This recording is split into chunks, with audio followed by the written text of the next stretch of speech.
We hope you're in the arms of the angels. Yes. Flying away. We are recording today in a very special place with one of our Whiskey Bro friends with Euphony Productions, so we can have some video for you guys because we have not successfully achieved that on our own so far. So we're excited to be here recording. No, we're just cool. We got invited to come hang out in the studio. Yeah. I've been listening to a book that they just narrated for Audible through Euphony Productions. Are you listening to it too? Yeah, I do have to say, beautiful book talk boyfriend voice. I mean, like clear, Chance. Crisp. Chance, you knocked it out of the park. The things you could do with that voice. The things you could do with that voice.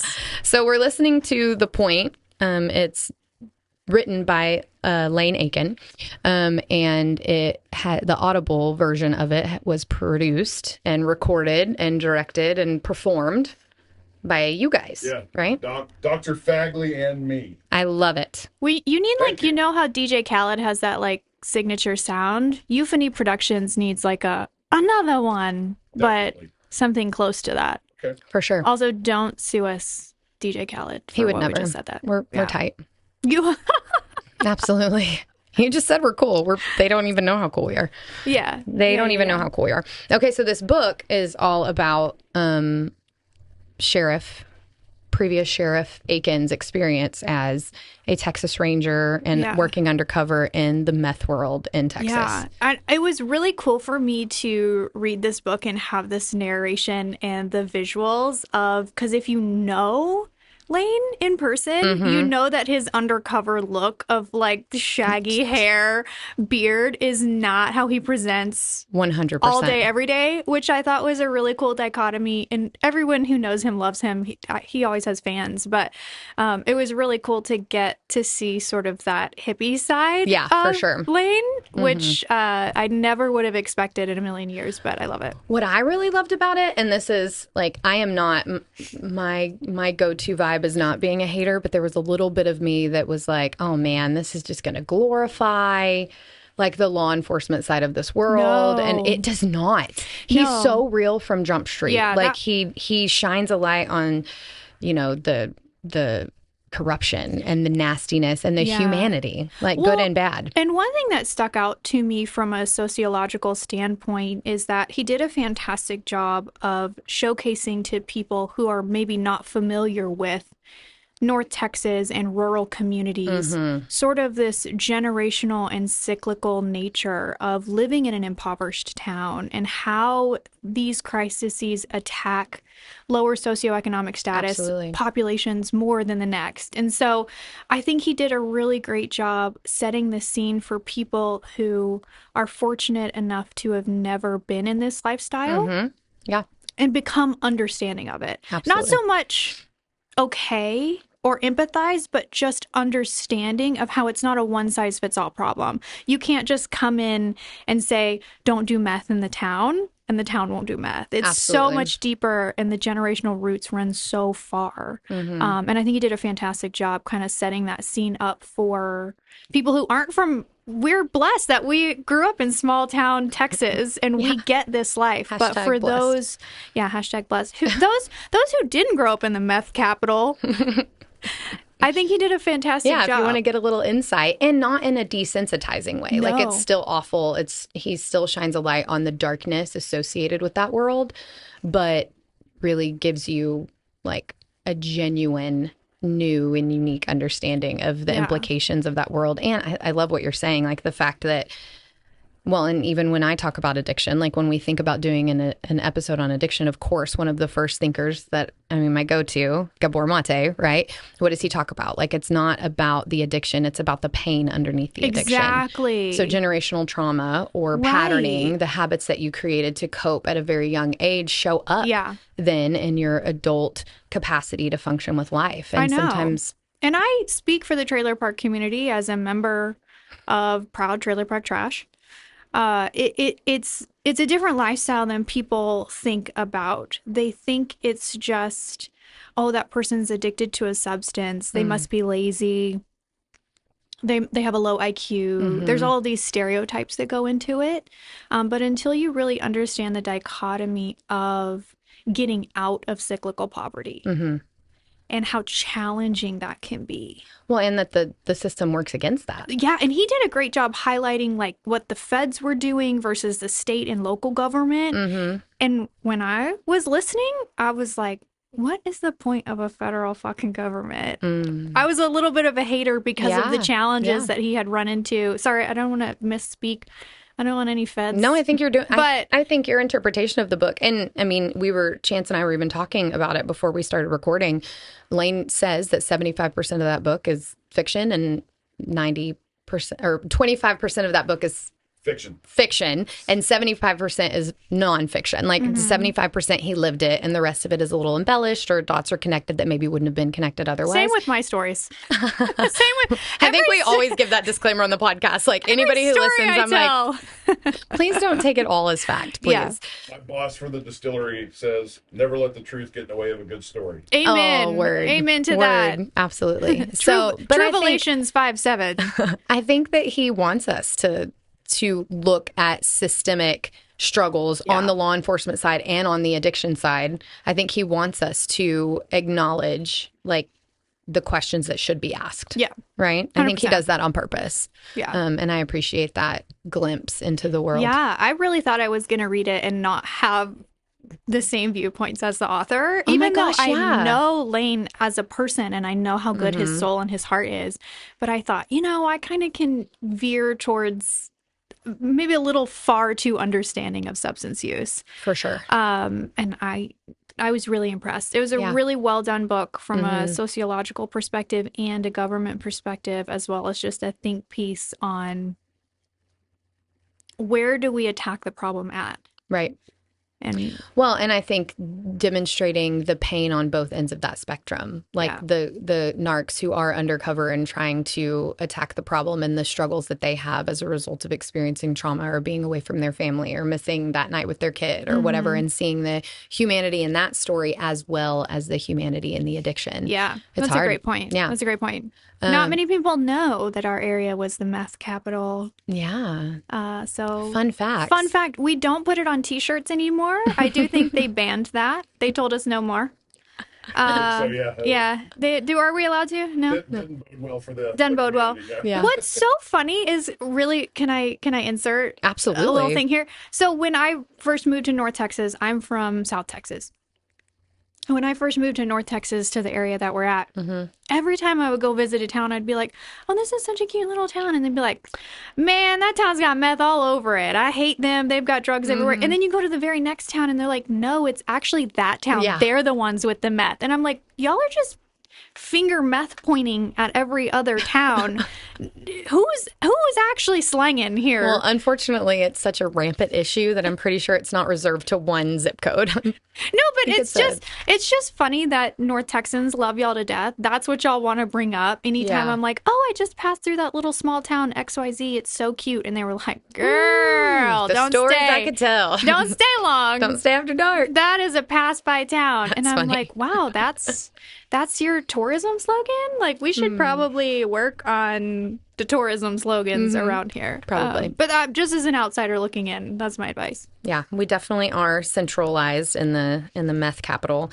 I've shared a little bit that my personal story is affected by meth pretty significantly, just because my, whether it's an active addiction right now or not, I couldn't tell you because I don't have direct insight to this person's life. But that struggle with addiction and masking pain and running from reality has been what has made me an absolute single mom with my kids 24/7. And they, there's a lot of grief in that story. And so I feel really personally connected, not only as a mental health professional, but just my kids don't have a connection with their dad because of drugs. And my own father struggled for a very long time with a very significant alcohol and arguably coke addiction for a while, depending on his socioeconomic. Yeah, white collar drugs. Depending on his. That's what I will say about meth. It's not cost prohibitive. That's so true. You know what I'm saying? In this economy, you can bury that shit in a nice chest underground and make your own. Yeah, just give it time. Patience is a virtue. In this economy, what I appreciate is a good deal. Gotta love a chemist. We gotta love a chemist. We love women and men in STEM. Yes. We didn't pick where we should draw the line. But well, I think, and I think that goes directly back to what you just said. People have these assumptions of like low IQ or lack of competency in the workforce, and that's why they end up being addicts. And that's just that does not shake out in any research. It's not true. Specifically the neurodivergent community. I wanted to talk about this. Yeah, I made specific points to talk about this. Let's talk about ADHD, autism. I mean, let's specifically focus on ADHD and meth, and then we can talk about just like neurodivergence and numbing and masking in general. Yeah. But if I don't want to get on a soapbox about like the pharma world, but if you have been a kid that you were on an ADHD med from age 10 to 18, now you don't have a pediatrician or insurance, so you don't have access to that prescription stimulant that you were prescribed for a very long time. And now all of the plates are falling. You can't handle any task. You have no capacity to focus. You can't function in the workplace or in college. And so you find your own capacity to function. And what does that look like? Sometimes an addiction to monsters, but more likely an addiction to some street drugs. Yeah. So I kind of have a little bit personalized take, as well as, I did some sleuthing, like the little data slut that I am. And, your take is a great one, and it's talked about a lot, but I think a take that's not as frequently brought up is one where if your brain has been different your whole life and you haven't been treated, and you're struggling and you're kind of in this like cyclical depression, ADHD, you can't function, your brain feels really heavy and bogged down, and you get a taste of something for the first time where you experience euphoria. That's going to be really difficult for you to walk away from. Oh, absolutely. Because you're finally getting the break that you feel so justified and deserved in getting. And within the neurodivergent community, there's a lot of non-diagnosis or, people who are higher functioning and just kind of get missed with the system. Absolutely. And I don't think what you're saying is different from what I'm saying. I think it's just continuing the conversation, because I think that that's absolutely true. Quieting the noise, right? Yeah. I just think that there is this reality, whether it's pain meds to heroin or Adderall to meth, there is a reality that there's a systemic issue that can lead to that as well.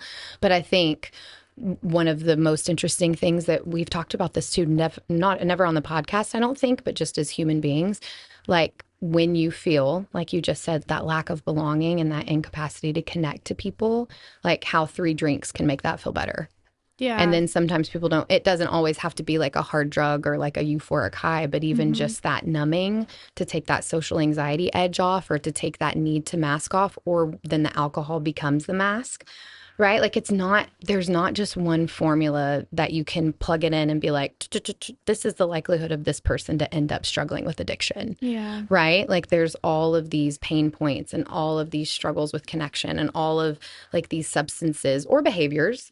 Addiction doesn't always have to be linked to alcohol, drugs, whatever, right? It can be social media, it can be sex, it can be porn, it can be masturbation, it can be not being home, it could be workaholism. All of the major hobbies. You're just naming all of the major millennial hobbies. Yeah. So, I mean, we love numbing as a society, right? And so sometimes it's not a hardcore addiction that's only the issue. It doesn't always look like rehabilitation and AA. Sometimes numbing and addiction can look like things that people actually congratulate and praise every day.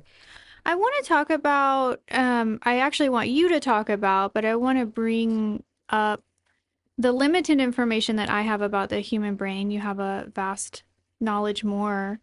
is that meth is so addictive because it just makes your brain pump out dopamine. And so there's like this cellular level of what we're describing as my simple brain calls it euphoria, but there's probably a better term in Megan's world for this. No, I think euphoria is actually, I think it's really fitting because it's that removal from the painful reality that they exist in.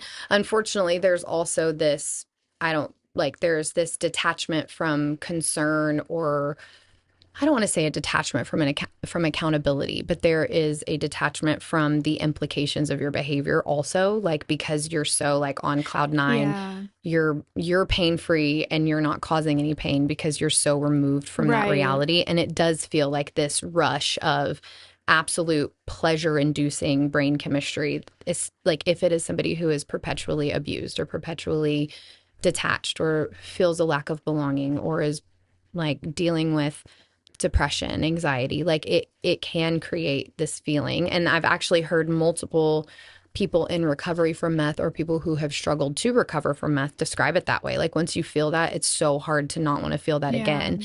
And well, I'm so sorry. Yes, please. Yeah. No, I've made silly everyone makes statements that they probably shouldn't make, and I'm the fucking queen of it. They should give me a trophy for it.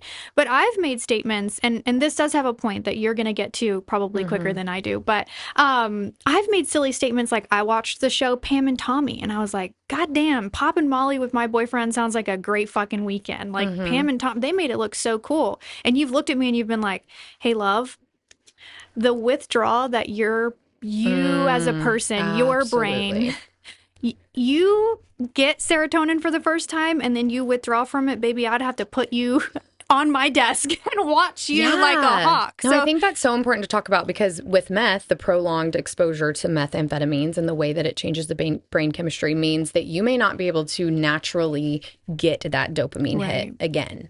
Like you may not be able to experience that level of joy, that high in regular life. With Molly, man, the serotonin crash from that is hard. And I think that maybe people can relate to that a little bit with anxiety. Like if you get really, really drunk and then you have not only you feel like shit the next day because you're dehydrated, but your body is also recalibrating from that depressant reality. And you have that anxiety as your body tries to recalibrate. Oh, I was reading, you'll be able to explain it more to the people. It causes your brain to actually, when you come off or when you withdraw, you would think that your brain slows down, but it has the inverse effects. It overstimulates the neurons and like the pathways in your brain. Yeah. And that's what causes people to immediately go right back to more meth or to more substances because it's physically jarring to your brain to I guess, I don't know. It disrupts it disrupts the homeostasis, and maybe your predisposition isn't ideal, right? Which makes you have even more of a likelihood and my predisposition is not ideal. So that's why my bestie is like, no for you. Please do not dabble in any ecstasy. No for 10 you. 10 out of 10, don't recommend. I can't have any fun, Mom. Well, and we also talk about, I freely joke and speak about psilocybin and how I'm a fan, right? But I've said on the podcast before, and I cannot emphasize enough, people with a history of psychosis or even just a significant family history of significant mood instability and detachment from reality, that might not be your bag, baby. That ain't my bag. And so, like, let's avoid anything that can create that. And then a lot of the, going back to meth specifically, some of the scarier symptoms, it can happen with prolonged use. Lack of sleep. It can create hallucinations. The fact that meth can be made in anybody's bathroom, basically, you don't know what else might be in there. So there's some really scary implications with that. That was always kind of my fear with drugs as like a wee one, is that I have some specific allergies. My mom's allergic to a lot of different medications. And so I was always like, I don't know where this is coming from, where it's sourced from. And I really like my life too much to want to die from one opportunity of trying Molly. Can't relate. Can't relate. Can't relate, but I understand where you're going. Yeah. Relate, so, I mean, anytime we speak freely about how fun it would be or our thoughts on psilocybin or eating a gummy or whatever, that always has to, like, come with the overall disclaimer that drugs are not for everybody. Alcohol is not for everybody. Some people have a higher predisposition to addiction, and you have to tread lightly. You know, it would not be a good idea for me to get a roadie every single day on the way home because my father was horribly addicted to alcohol for a long time. So I need to be very mindful of that, right? Like I cannot fall into a pattern while I like to drink, as evidenced by the last episode with the Whiskey Bros. If you haven't listened to the episode from last week, maybe this makes you want to listen to it, but don't listen to the last 20 minutes. Please do. I don't even recall it. Do not. And to the people that messaged me about the last 20 minutes of the episode, You didn't. You didn't. You don't know her. I don't know her. Yeah. And you don't know her. And for anybody that was worried about how we got home safely, we hung out for a while and ate an exorbitant amount of Cheez-Its and drank a lot of water. And we arrived home safely. Thank you so much for your concern. Yes. But it was a good time. Don't regret it. It's definitely a good time. It was a great blast. I love to let loose. I love to let... I don't know what we need a name for our alter egos, but... I don't know that I have an alter ego. I think I'm just... I don't know. You get bold, baby. I like it. I do? Yeah. Do you remember singing Frito Bandito? I don't know that that's necessarily bold. I loved it. I just get weirder and weirder, which is my natural homeostasis. And so the mask is gone. The mask, I have no masks. I love it. I get to the point and I'm like, I'm weird as fuck. This is just She's me. my favorite animal. I love her. I love her. Megan's all the time like, my favorite zoo animal is you just totally unmasked. You letting loose. It is my favorite. Because I think like you have so many fun and hilarious things to say. And if you can stop giving a fuck about what people think, it's great. I love that. I keep iterating this, and this is not about me. This is about a greater population, but maybe you can relate in the crowd. For the people, I'm not funny. I say things and people laugh. And that there's a difference. Okay? There's the comedian who carefully curates and crafts. He has a craft. Yeah. And then there's just sometimes the weird girl that says shit. You have a way of I dig making people it. smile. I love it. Right? It's good. Yeah. I think you say a lot of shit that people think that they don't say out loud, and that's why it's so funny. That's why I was screaming, I wish I could shut the fuck up on the last podcast. I was like, I wish I could shut up. I wish so badly. I love it. You're my favorite animal just overall. I just love who you are. But thank you for your explanations. I think it's really important for people to hear from a professional like Megan about what this does to the physical brain, because we talk a lot in the addiction community about what happens to someone's life, to someone's relationships. But I think if you don't factor in sort of this physical component of what's going on cellularly inside the brain, it's similar to like Lane's book of like, where do we start with the problem? Yeah. Do we just keep arresting people, or do we more strategically step back and see what's causing this cycle? I think it's so hard because I don't think it's a this or that option, right? Because I think you cannot, and I want to say this, I think there is a very important conversation about accountability in anything related to trauma, pain, addiction, mental illness, right? We don't necessarily always choose our pain. And while we have exorbitant amounts of empathy and compassion for people struggling with those things, there is still some responsibility in healing, right? Like if you figure it out and you connect the dots and you're like, this is where I want to be rather than where I am right now. And I say it with all the love and compassion in the world. Like there is a level of responsibility, accountability, motivation, and choices that you have to take actively to remove yourself from that situation. And again, like it's just like, you know, success in any capacity can be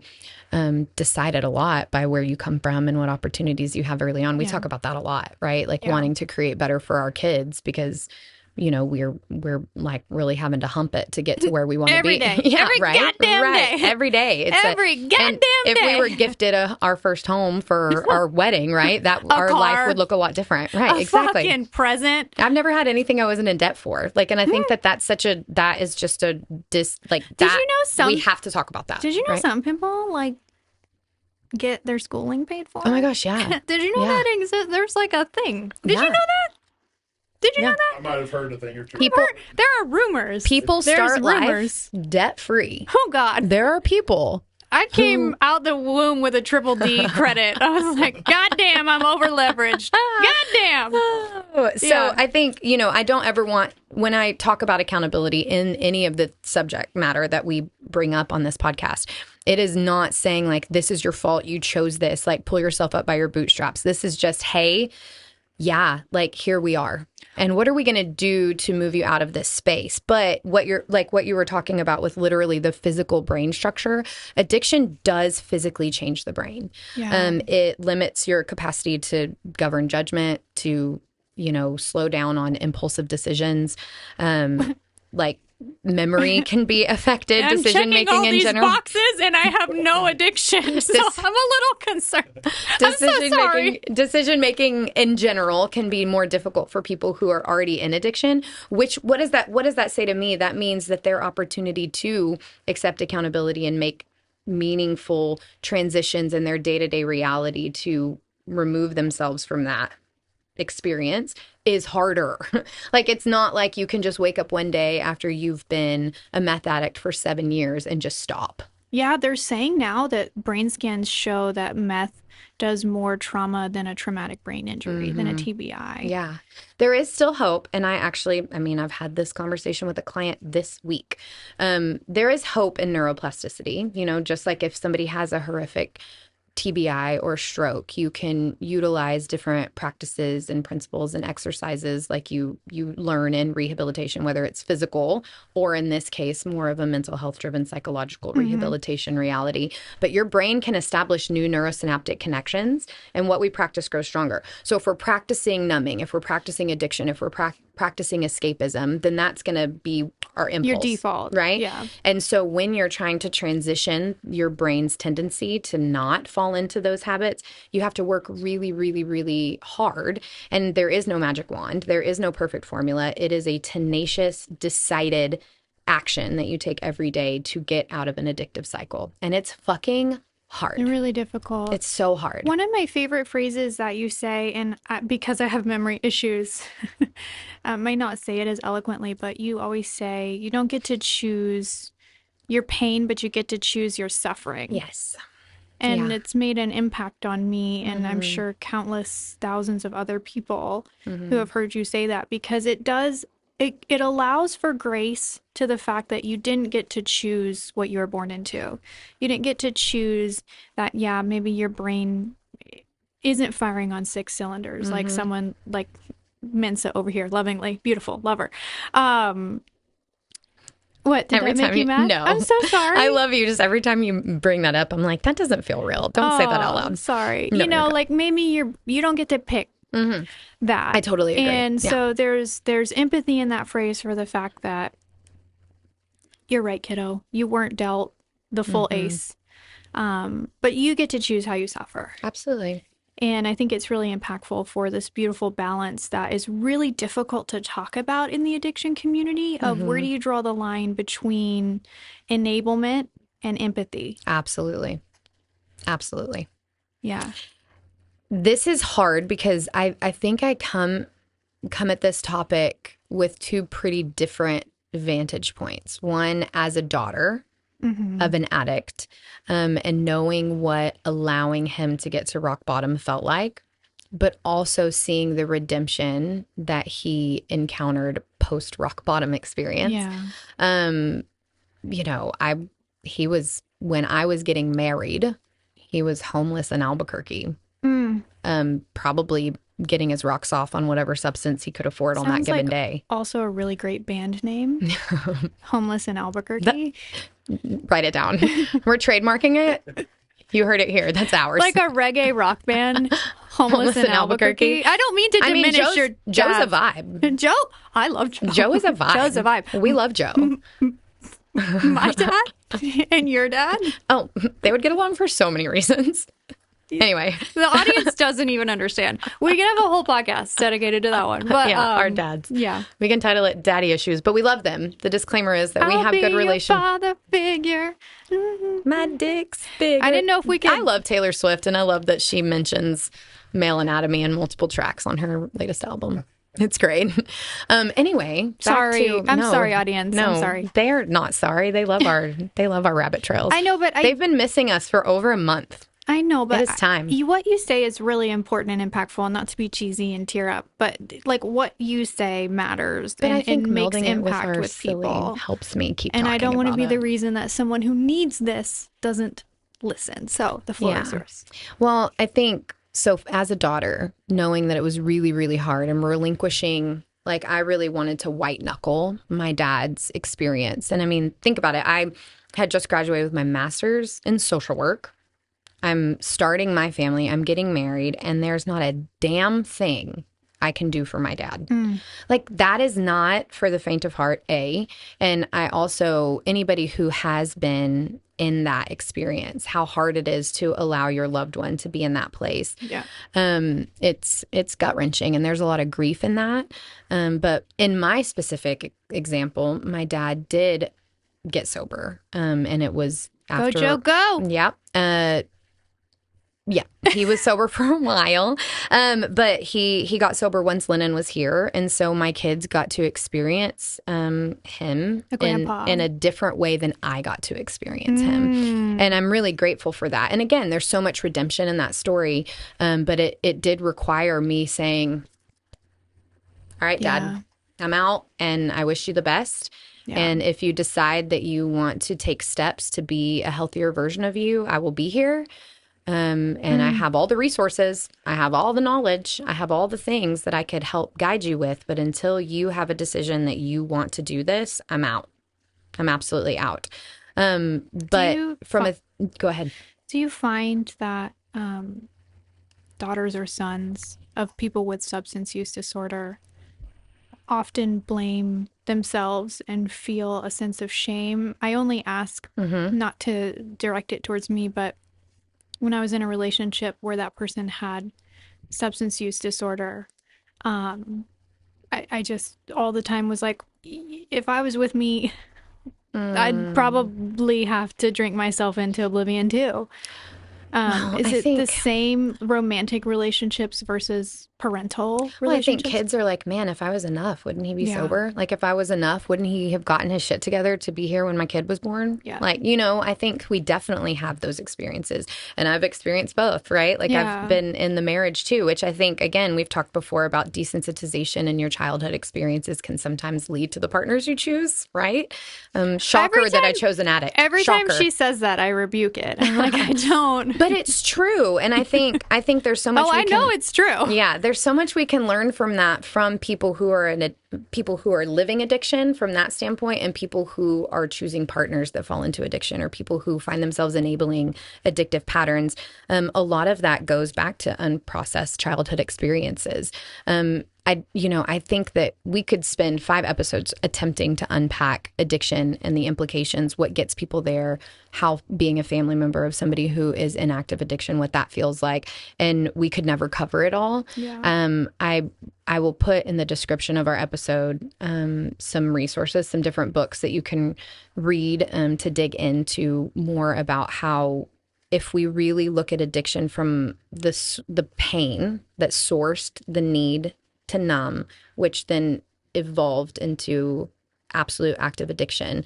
From a therapist standpoint, I think that's where we have to start, right? We have to figure out what was the initial them, like what in their identity, what in their personality or persona were they running from with that initial numbing. And again, I cannot emphasize enough, we are talking a lot about meth, alcohol, and harder drugs in this specific episode, because that's really what we've had more. Because we're in the meth capital that's what of the USA. Yeah, that's what we've had more exposure to. We're proud here in Wise County. We stand for something. We stand. If you don't stand for something, you'll fall for anything. Yeah. Word. But we've unfortunately been really exposed to those harder drugs in our experiences. But this can be all sorts of different things, right? This can very much, social media is such an active addiction process in our society. Gaming, working out, dieting. Like people pleasing. There's a lot of addictions that you can fall into and become sort of subject and traverse to. And Gabor Mate describes it or defines it as anything that that helps you escape yourself. Anything that you choose that behavior, you choose that substance, you choose that action to escape pain or to escape yourself.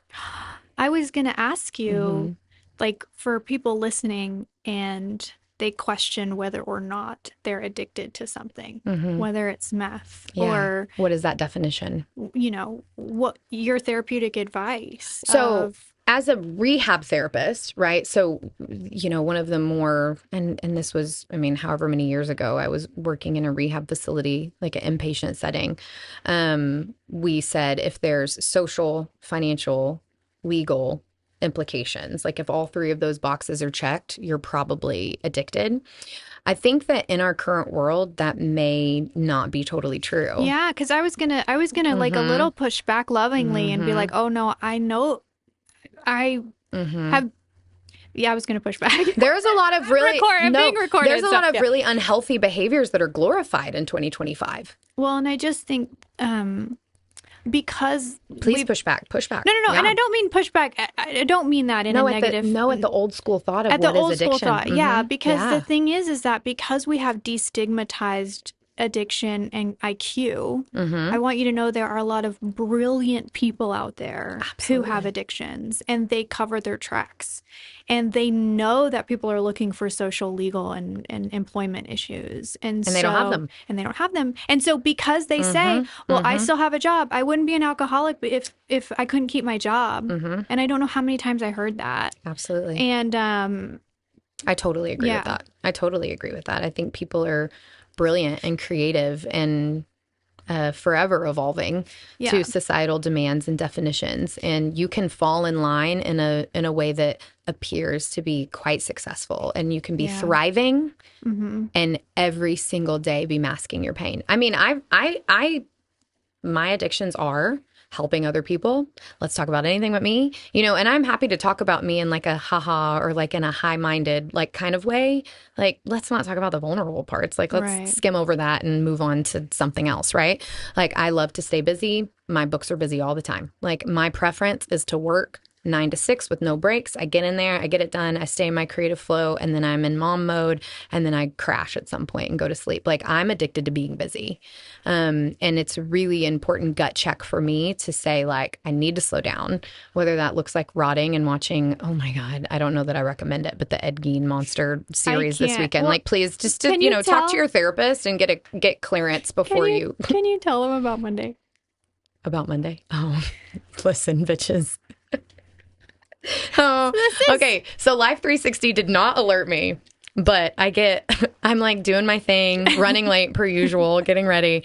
And I get a message from Pony Boy that's like, I think my minivan days are over. And my fucking car's smashed, smoked. Man. Like, smoked. Airbags deployed. Like, they tried to put it on the tow truck, and it was metaphorical. Like, it was moving, but it wasn't moving. It was scraping. Like, the resistance. The resistance. The resistance.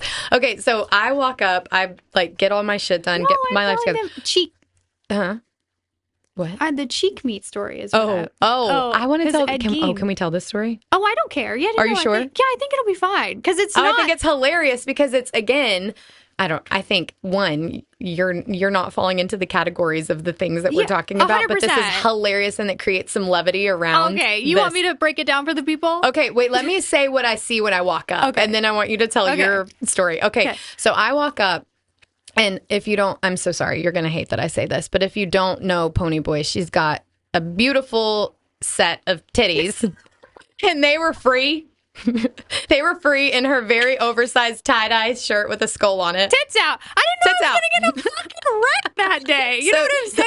Her beautiful self is like literally still actively cracking jokes. Like I park way away from the multiple cops and fire rigs on scene because my shocker registration is very out. Mine so I'm too. like, listen, we're not going to draw any attention to me. I'm going to park way back here.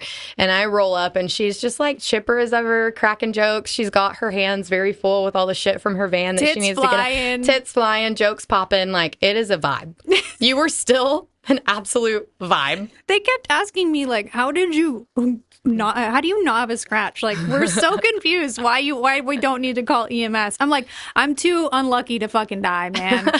And then the guy was like, you're so funny at a crash site. I was like, my whole life is a crash site, It was sir. hilarious. I wish we could have videoed the whole experience. But the hilarity of us talking about this today in that moment in time is that I refuse to use travel mugs. Same though. This is one thing that we completely have the same taste in. I want a mug. I want it mug. warm. I want to spill coffee all over myself on the way to work. I do not fuck with travel mugs. So Same. I don't like mornings, as you can tell, tits out, not dressed, whatever. It was adorable.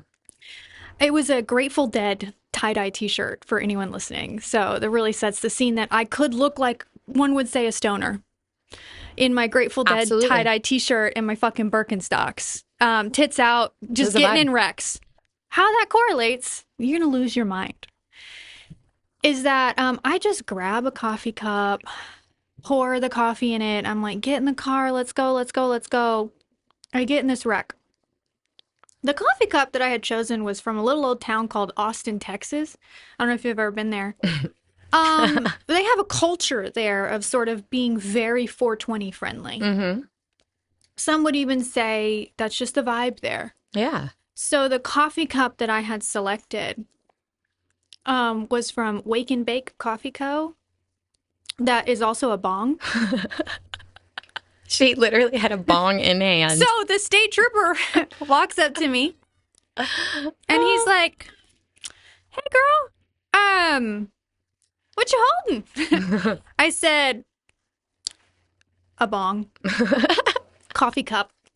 It's a coffee cup. It's a souvenir coffee cup. And I'm like over explaining. I'm like, please test me. Take my blood right now. I don't care what you do. Call EMS. Like, check my pupils. This So is just a funny. souvenir coffee cup. And he says, sweet honey bunny, that is paraphernalia. So we're going to put that under the seat. Do you understand me? And He's I like, said, before the guy that I'm training that is literally by the book comes up right now, I'm going to need you to hide that. and then we're coming around and he's issuing citations to everybody that was in this accident. And Megan makes a comment. She's like, oh, man, you couldn't go easy on her today. And he's like, I did. Could have taken her ass to jail. I love it. I think it's classic. I will literally never forget that. Bong But the coffee cup. story she was telling is that later that night, we do a lot of life together, so I didn't know what you meant by Monday. But she was cooking from HEB. HEB. Frozen. It literally Barbacoa. was barbacoa, but the subtitle was beef cheek meat. Cheek meat. And so I obviously, my mind immediately, I'm an ass girl. I've always been an ass girl. So my mind goes to, and anybody, I don't know, like you've lived in Texas forever, so I'm still shocked where your mind went. But the ass, like the beef ass is exactly where my mind No, went. she called it the rump. The rump. The rump meat. But she's like, the whole time thinking, from the time I said beef cheek meat, this bitch is picturing eating a cow's face. cheek meat. Cheek meat. No. Cheek meat. That's not a rational. And so we sit down, we have our plates made, we're taking the first bite. And I said, that's crazy that the face tastes so good. And she had just seen the Ed Gein I was like, y'all, monster show. I can't. And she went, I don't have it like there. I'm terrified of a couple things in life, but this, and I don't get rattled. Like I'm a true crime. Like I don't really like poltergeist or like that kind of shit. Like I don't fuck with that because I think that that's a spiritual realm that I don't have control over. But as far as like serial killers and like raunchy, like psychological thrillers, I fucking love them. This series stuck with me in a way that I am unsettled with. She's unwell. And I could not eat that barbacoa. I tasted face. And I could not eat it. No, she I was looks done. at me and she was like, you dumbass, it's the ass. And I was like, oh, it's not. And then she's like, why is eating ass easier than eating face? I'm like, for obvious reasons. So Anyway, she couldn't. we digress. I ate my tacos. No. And she couldn't finish hers. I just tasted face, whatever that tastes like. I couldn't do it. I was Yeah. done. I was done. So be careful what Netflix series you immerse yourself in if you're taking days to not be busy. That's how we got there. That's how we got to that place. in our life today. But yeah, so I think we all have to be probably involuntarily thrusted into analyzing our realities, our behaviors, our actions, our choices, and figuring out what are we escaping from? You know, like, is it choosing emotionally unavailable partners? Is it engaging in doom scrolling instead of actually resting and getting connection with the people that are around you? Is it staying busy? Is it substances? You know, and I think that we all probably have some tendency on that spectrum, on that measuring stick, on that barometer of numbing and addiction. Brene Brown talks a lot about numbing in Daring Greatly. And she talks about how the United States wouldn't be the most obese, you know, the biggest consumers of wine and liquor if it was only based on the number of people who are in active addiction. We love numbing. Yeah. We love to numb. And I think we just all have to have a really honest conversation with ourselves, maybe our therapist, maybe our family, and talk about like, what are the pain points in my life that I'm forever running from? And how much of a more present mother, friend, sister, daughter, partner could I be if I stopped running? Yeah. And if I just healed? Yeah. Yeah. I mean, I can't, and I'm not good. I love that for y'all. And that's great. Can you, just for the audience, and because I think it's really great, it was impactful to me, go over the Gabor Mate quote of what he says addiction is one more time? Yes. Let me actually, like, it really, the way that he describes it, is he asks this question. The question is not why the addiction. Like, we try so hard to understand, you know, why did that person choose addiction when it never started as that person choosing to be an alcoholic or choosing to be a meth addict or choosing to be addicted to porn. It never started there. The question is, why the pain? And he argues, and I'll read a few different quotes from him, just that I got from his book. All addictions, alcohol or otherwise, are attempts to escape distress.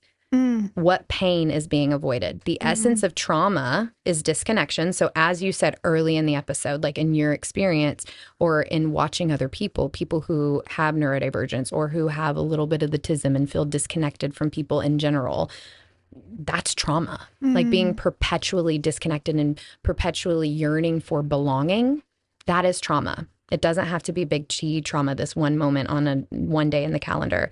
So disconnection from ourselves or from others. So we need to try to reconnect to the pain and heal from that pain to help people recover from addiction. And then he says, not all addictions are rooted in abuse or trauma, but I do believe they can all be traced to a painful disconnection from the self. So we're not saying that every single person who, you know, did too many lines of blow and then got addicted, maybe there is no trauma in their story. Maybe it's just entitlement and hedonism, right? Who knows? But there is still disconnection from self. Maybe they work in finance and they needed to crunch some numbers. Yeah. And then he says and he's controversial in this. Like I fully embrace that when we do a part 2, because we already said that we would do a part 2 on addiction because there's just too much and we're going to wrap up soon. So there's too much to fill, you know, to not fill more than one episode. But you don't have to be an addict to be addicted. We are all drawn to distractions that keep us from pain. Yeah. And I think what I want to really close my perspective with is that the risk that we take, and this is something that we've talked about when we say choosing our suffering, when you elect to numb the hard stuff, unfortunately, you don't get to selectively numb.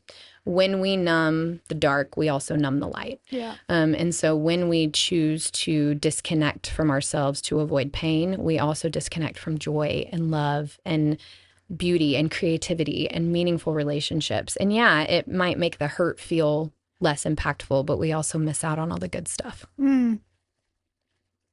Yeah.